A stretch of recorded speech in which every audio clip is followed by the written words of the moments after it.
Hello everyone, once again welcome to my class. Students, today we are going to start a fresh poem, Amanda. This poem is written by Robin Calvin. Basically, in this poem, the poet describes a girl and her parents. प्यारे बच्चों, आज हम ना एक बिल्कुल नई poem start करने जा रहे हैं, अमांडा, जिस पोएम का नाम है और ये रॉबिन कैल्विन के द्वारा लिखी गई है। बेसिकली ये पोएम है ना, इस पोएम को स्टार्ट करने से पहले मैं बताना चाहूँगा ये पोएम क्या है। जैसे कि बच्चे होते हैं, वो बच्चे अपने जीवन के अंदर है ना क्या नहीं चाहते हैं, रोक टोक नहीं चाहते हैं। यानी कि जो माँ बाप के द्वारा जो की जाने वाली रोक टोक को ना अपने ऊपर एक बर्डन लेते हैं, परंतु जो कुछ माँ बाप करते हैं ना वो बच्चे की भलाई के लिए करते हैं। इसी तरीके से एक अमांडा नाम की लड़की है, आज हमारा करेक्टर जो मैन है इस पोएम के अंदर, वो अपने उनके माता पिता के द्वारा जो होना की जाने वाले रोक टोक को ना क्या समझती है, अपने ऊपर एक बर्डन समझती है। लेट्स स्टार्ट, देखते हैं भी क्या क्या इस पोएम के अंदर है। पहला स्टेंजा हम करेंगे। Don't bite your nails Amanda, don't hunch your shoulders Amanda, stop slouching and sit straight Amanda. यहाँ पर जो है ना उसकी जो माँ है वो उसको कह रही है don't bite your nails Amanda, Amanda अपने नाखूने मत कुतरो। बाइट का मतलब क्या हो जाएगा, नीबल करना, किसी चीज़ को कुतरना बेटा। डोंट हंस योर शोल्डर, हंस मीन्स होता है रेज करना, उचकाना, ऊपर उठाना। कंधे को हम उचकाते नहीं, उसको बोलते हैं हंस करना। अपने कंधों को उचकाओ मत अमांडा। स्टॉप स्लाउचिंग, स्लाउचिंग का मतलब होता है भाई हम किस चीज़ को क्या कर देते हैं, दुबकना, आप नीचे की तरफ दुबक करके बैठ जाते हैं। Stop that slouching and sit straight, और ये नीचे दुबक करके बैठना बंद करो और प्रॉपरली। स्ट्रेट मीन्स बिल्कुल होता है प्रॉपर तरीके से, यानी कि अच्छे ढंग से बैठो। यहाँ पर क्या बताया गया है, यानी कि नीचे दुबकना बंद करो और प्रॉपरली स्ट्रेट यानी कि सीधे बैठो। आई थिंक ये है ना स्टेंजा आपको समझ में आ गया होगा भी। यहाँ पर क्या बताया गया है, अमांडा, दोबारा से मैं इसकी हिंदी बता देता हूँ। अमांडा अपने हैं जो नेल्स है ना, नेल्स को कुतरना बंद करो, और डोंट हंस योर शोल्डर्स, अपने है ना कंधों को है ना उचकाओ मत अमांडा, और जो है ना स्लाउचिंग करना यानी कि नीचे दुबक करके बैठना बंद करो। Sit up straight Amanda, Amanda बिल्कुल ना प्रॉपर तरीके से यानी कि सीधे होकर के बैठो। ये था बेटा अपना फर्स्ट स्टेंजा। नेक्स्ट स्टेंजा की तरफ बढ़ते हैं हमें, स्टेंजा नंबर 2। इसके अंदर देखते हैं, यहाँ पर अब है ना एक सपोज किया जा रहा है। यहाँ पर ये लड़की है, ये पहले वाला स्टेंजा के अंदर तो उसकी माँ बोल रही थी, अब सेकंड स्टेंजा के अंदर है ना एक्चुअल में है नहीं, ये सपोज कर रही है Amanda. There is a liquid emerald sea where the sole inhabitant is me, a mermaid drifting blissfully. यहाँ पर अपने आप को ना एक मरमेड के रूप में सपोज करिए, यानी कि मरमेड क्या होता है, जो है ना वाटर फेरी नहीं होती हैं, जो जलपरी होती हैं, उसको बोला जाता है मरमेड। तो यहाँ पर सपोज कर रही है कि भी है ना देयर इज ए लिंग्विड एमर्ल्ड सी, यानी कि वहाँ पर एक शांत, बिल्कुल, लिंग्विड का मतलब क्या होता है, बिल्कुल रिलैक्स पीसफुली। लिंग्विड का मतलब क्या होता है, रिलैक्स और पीसफुली। और एमरल्ड होता है हरा हरा, यानी कि वहाँ पर है ना बिल्कुल एक शांत और हरा समुंदर है, सागर है। Where the sole inhabitant, sole means होता है सिंगल, अकेला, जस्ट वन। इनहेबिटेंट होता है वहाँ पर रहने वाला। इनहेबिटेंट क्या होता है बेटा, रहने वाला, यानी कि डेवलपर भी कह सकते हैं इसको, यानी कि निवासी। जहाँ पर वहाँ का अकेला निवासी कौन हूँ मैं हूँ। अमांडा अपने आप को कह रही है जहाँ की अकेली निवासी मैं हूँ वहाँ पर। अ मरमेड ड्रिफ्टिंग ब्लिसफुली, और है ना मैं एक क्या हूँ, एक बिल्कुल जलपरी हूँ। जलपरी अपने आप को सपोज क्या कर रही है, जलपरी हूँ, यानी कि वो जो खुशी खुशी क्या कर रही है, उस समुद्र के ऊपर क्या कर रही, ड्रिफ्ट कर रही है। ब्लिसफुली होता है बड़ी हैप्पीली, और ड्रिफ्टिंग होता है तैरना या ड्रिफ्ट करना किसी के ऊपर। और अगर हम इसका सेकंड मीनिंग लगाएं ड्रिफ्ट ब्लिसफुली का, मूविंग स्लोली, यानी कि धीरे धीरे चलना समुद्र के ऊपर, जैसे कि जलप्रिया है ना तैरती है ना, वैसे ही यहाँ पर सपोज कर रही है। यहाँ पर दोबारा से फिर बताना चाहूँगा बेटा, there is a liquid emerald sea, वहाँ पर एक शांत और हरा सागर है। Where the sole inhabitant is me, जहाँ के ना एकमात्र निवासी मैं हूँ, यानी कि उस इनएबिडेंट मीन्स होता जहां पर कोई नहीं रह रहा, अकेली मैं रहने वाली हूँ। अ मरमड, और मैं क्या हूँ, एक जलपरी हूँ। ड्रिफ्टिंग ब्लिसफुली, और जो है ना सागर के पानी के ऊपर बड़ी है ना ब्लिसफुली यानी कि हैप्पीली क्या कर रही हूँ, तैर रही हूँ। यहाँ पर सपोज कर रही है, यहाँ पर भी है ना उसकी माँ जब है ना उसका रोक टोक कर रही है ना बेटा, वो एक्सपोजिंग कर रही है, कल्पना कर रही है, काश है ना मैं ना ये माँ बाप ना होते मेरे, और मैं है ना अकेली कहीं पर रहती, और वहाँ पर एक है ना मरमिड की तरह मैं है ना समुद्र के ऊपर है बड़ी खुशी खुशी तैरती है। एक्सपोज जस्ट ओनली सपोज कर रही है, इमेजिनेशन कर रही है ये। नेक्स्ट स्टेंजा की तरफ बढ़ते हैं आगे, स्टेंजा नंबर 3। अब फिर दोबारा से है ना जब वो सपोज कर रही है ना, उसकी माँ उसको रोक टोक करती है। Did you finish your homework Amanda, क्या अमांडा तुमने अपना जो गृह कार्य है वो उसको खत्म कर लिया है, जो उसको स्कूल से रिलेटेड जो भी वर्क मिला ना वो। Did you tidy your, tidy means होता है बेटा क्लीन करना, योर रूम अमांडा, क्या तुमने ना अपने जो है ना कमरे को ना साफ सुथरा कर लिया है, टाइडी कर लिया, क्लीन कर लिया है। I told you to clean your shoes, मेरे अनुमान में, यहाँ पर अब कह रही है उसकी माँ, मेरे अनुमान में भी है ना मैंने ना तुम्हें ना अपने शू को यानी कि जूतों को ना साफ करने के लिए कहा था। अमांडा यहाँ पर उसकी अपनी लड़की को बोल रही है। तो यहाँ पर जैसे ही वो सपोज कर रही है ना, तो ये दोबारा से बीच में उसको ना इंटरप्ट किया जाता है उसकी माँ के द्वारा, यानी कि ये गैर जिम्मेदाराना रोक टोक नहीं कह सकते बेटा, जो भी है ना पेरेंट्स करते हैं हमारे लिए अच्छा ही करते हैं, ये सजेस्ट करना चाहे यहाँ पर पोएम के अंदर कवि ने। दोबारा से मैं बता देता हूँ, मैं इसका दोबारा से फिर एक बार रिपीट कर देता हूँ हिंदी।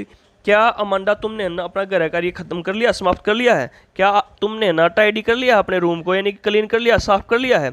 मेरे अनुमान में मैंने तुम्हें ना अपने जूते साफ करने के लिए कहा था अमांडा। ये था बेटा थर्ड स्टेंजा। नेक्स्ट स्टेंजा की तरफ बढ़ते हैं, फोर्थ स्टेंजा की तरफ बढ़ते हैं। इसके अंदर फिर से सपोज करती है लड़की, ये है ना इसको ज़्यादा रोक टोक पसंद नहीं है, और वो क्या कह रही है इसके अंदर है ना भी है ना, काश ना मैं एक अनाथ होती। I am N orphan roaming the street, मैं एक अनाथ हूँ, ये अनाथ नहीं है, जस्ट सपोज करिए कि भी है ना काश ना मैं अनाथ होती, अनाथ मेरे माँ बाप ही नहीं होते तो मुझे कोई रोक टोक करने वाला नहीं होता जैसे कि ये मेरे माँ बाप कर रहे हैं। I am N orphan roaming, roaming का मतलब होता है भी वेंडरिंग करना, कहीं पर घूमना भटकना। मैं एक अनाथ हूँ। I pattern soft dust with my hard bare foot, वो क्या कह रही है कि भी है ना मैं एक अनाथ हूँ, और पैटर्न मीन्स होता है भी किसी के ऊपर डिज़ाइन बनाना, मेक डिज़ाइंस। पैटर्न का मीनिंग क्या लगेगा बेटा यहाँ पर, मेक डिज़ाइंस। सॉफ्ट डस्ट, जैसे कि आपने देखा होगा बहुत ज़्यादा सॉफ्ट डस्ट हो जाती है, बिल्कुल चिकनी चिकनी होती है, और वो क्या कर रही है अपने आप को अनाथ सोच रही है। अभी सपोज कर रही है काश मैं एक अनाथ होती और मैं क्या करती, मेरे को कोई रोक टोक करने वाला नहीं होता, और मैं गलियों के अंदर वेंडरिंग करती, भटकती, नहीं कोई मुझे रोकने वाला होता। और तो मैं क्या करती हूँ वहाँ पर है जो सॉफ्ट डस्ट के ऊपर है ना, मेरे जो है ना हस्ड है, फिट है जो, हर्ष का मतलब यहाँ पर लग जाएगा बेटा साइलेंट, यानी कि चुपके से धीरे से उस सॉफ्ट डस्ट के ऊपर है ना अपने नंगे पाँव से ना पैटर्न बनाती, अपने पैर का डिजाइन बना देती। जैसे कई बार हम अपने पैर की छाप नहीं छोड़ देते हैं, यानी कि सॉफ्ट डस्ट के ऊपर है। सेम यही सपोज करिए अमांडा कि भी मैं है ना एक ऑर्फन हूँ, और मैं क्या कर रही हूँ स्ट्रीट के अंदर, गलियों के अंदर रूमिंग कर रही हूँ, वेंडरिंग कर रही हूँ, और है ना इस दौरान क्या कर रही हूँ मैं अपने बिल्कुल चुपचाप, हस्ट मीन्स साइलेंट, साइलेंट रूप से, अपने बेर मीन्स होता है विदाउट स्लीपर्स वगैरह कह सकते हैं, शूलेस कह सकते हैं, नंगे पाँव से ना मैं ना उस सॉफ्ट डस्ट के ऊपर है अपने पैरों का निशान यानी कि डिजाइन बना देती। The silence is golden, the freedom is sweet, और जो है ना ये चुप्पी है ना, एक खामोशी है ना, बड़ी है ना कैसी है, ये बिल्कुल सुनहरी है, और आज़ादी बिल्कुल स्वीट है यानी कि मधुर है। और वो सपोज कर रही है काश मुझे ना रोकने टोकने वाला कोई नहीं होता, और जो है साइलेंस नहीं है यानी कि बीच बीच में मेरे को ना मेरी जो है ना इसके अंदर है भी फ्रीडम के अंदर कोई भी दखल अंदाजी नहीं करता, वो साइलेंस मेरे लिए कैसी होती, गोल्डन होती। और फ्रीडम नहीं है जो आज़ादी, न कोई मेरे को टोकने वाला होता, फ्रीडम होती मेरे लिए, वो मुझे बड़ी ही स्वीट लगती। और कितनी मधुर है ये आज़ादी, सपोज कर रही है अभी काश ऐसी आज़ादी मुझे मिलती तो है ना मेरे लिए ये आज़ादी बड़ी ही स्वीट होती। नेक्स्ट स्टेंजा की तरफ बढ़ते हैं, आगे बढ़ते हैं फिफ्थ स्टेंजा की तरफ है, स्टेंजा नंबर 5। यहाँ पर अब दोबारा से फिर वो जो सपोज कर रही है तो बीच में ही ना कौन, उसकी माँ उसको टोकती है, क्या कहती है, don't eat that chocolate Amanda, remember your Oaken Amanda. Oaken का मतलब लगेगा बेटा, अकेन ने यहाँ पर लगेगा, हम कह सकते हैं पिंपल्स वगैरह नहीं होते हैं, मुहासे वगैरह फुंसी वगैरह हो जाती हैं, उसको जब वो अमेंडा क्या कर रही है, चॉकलेट खा रही है, तो उसको बोल रही है don't eat chocolate Amanda, Amanda chocolate मत खाओ। रिमेंबर योर अकेन, अकेन यानी कि अपने जो अकेनी है, अकेने को याद रखो। अकेन क्या होते हैं, अकेन मीन्स पिंपल्स वगैरह है, अपने पिंपल्स को मुहासों को याद रखो। Amanda will you please look at me when I am speaking to you, Amanda क्या तुम है ना कृपया मेरी तरफ थोड़ा सा ध्यान दोगी मैं जब तुमसे बात कर रही हूँ, अमेंडा। यानी कि ये अमेंडा क्या कर रही है, अपनी माँ को इग्नोर कर रही है, इग्नोरिंग कर रही है, तो इसलिए क्या कह रही है उसकी माँ, मम्मा उसको कि भी है ना क्या तुम प्लीज़ कृपया मेरी तरफ थोड़ा सा ध्यान दोगी जब मैं तुमसे बात कर रही हूँ, तो अमेंडा। अकेले क्या होता है बेटा, यहाँ पर पिंपल्स लगेगा एक ही मात्र इस पे, यानी कि ज़्यादा कोई वो करने वाला है, यानी कि सीधी बात ये है कि मैं ना यहाँ पर सजेस्ट क्या करना चाह रही हूँ उसकी माँ, बेटा ऐसी चीज़ें कोई भी नहीं खानी है जिससे ना तुम्हारे शरीर के ऊपर बैड इफेक्ट पड़े। तो वो बताना चाह रही है कि भी है ना तुम्हारे पिंपल्स निकल आएंगे अगर तुम है ना चॉकलेट वगैरह खाओगी तो।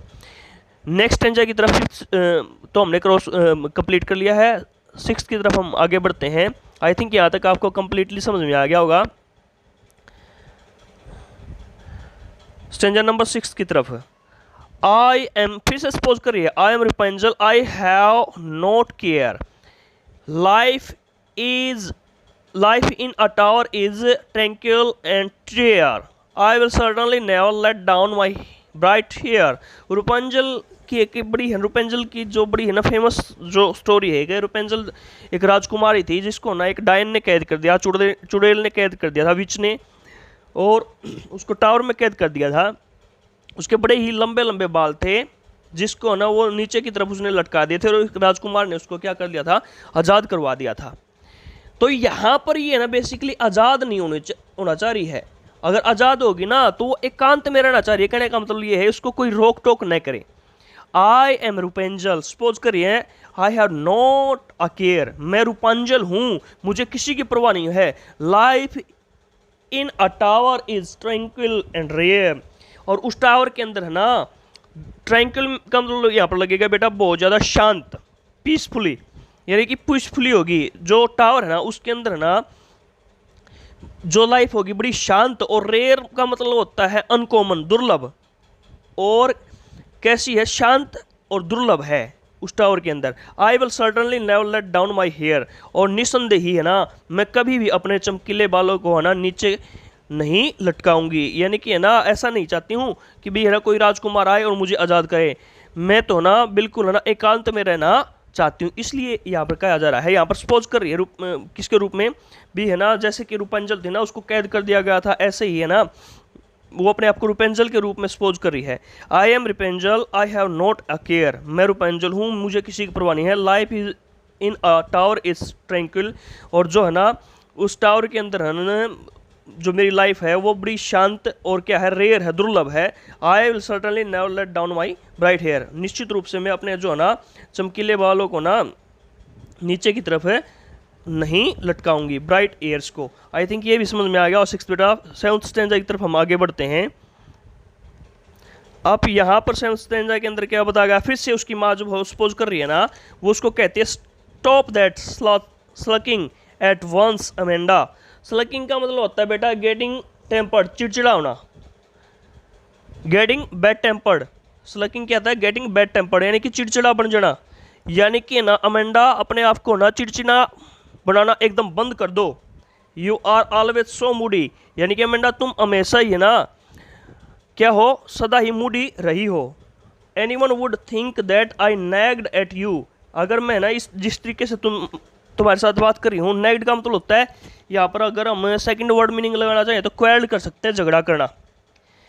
अगर है ना कोई भी ये सोचेगा कि भी है ना मैं तुम्हारे साथ क्या कर रही हूँ, झगड़ा कर रही हूँ तुम्हारे साथ, तो यहाँ पर क्या बताया गया है कि भी है ना तुम है ना ये मूडी बनना बंद करो और अगर मैं ना इसी तरीके से तुम्हारे साथ है ना जोर जोर से बोलती रही तो कोई ये सोचेगा कि मैं तुम्हारे ऊपर झगड़ा कर रही हूँ या तुम्हें परेशान कर रही हूँ। नेगेटिव का मतलब होता है बेटा इरिटेट करना भी, परेशान करना भी और क्वेल करना भी। तो दोबारा से मैं इसकी हिंदी बताना चाहूँगा। Stop that sulking at once Amanda, यानी कि अपने आप को ना गेटिंग बैड टेम्पर करना बंद करो, यानी कि है ना आप चिड़चिड़ा होना बंद करो अमेंडा। You are always so moody, Amanda तुम हमेशा ही कैसी रही हो, मूडी रही हो। एनी वन वुड थिंक, कोई भी ये सोचेगा कि दैट आई नेग्ड एट यू, भी मैं तुम्हारे ऊपर चिल्ला रही हूँ या झगड़ा कर रही हूँ या तुम्हें परेशान कर रही हूँ।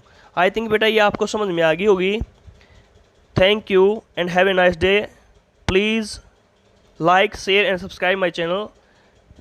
Thanks once again.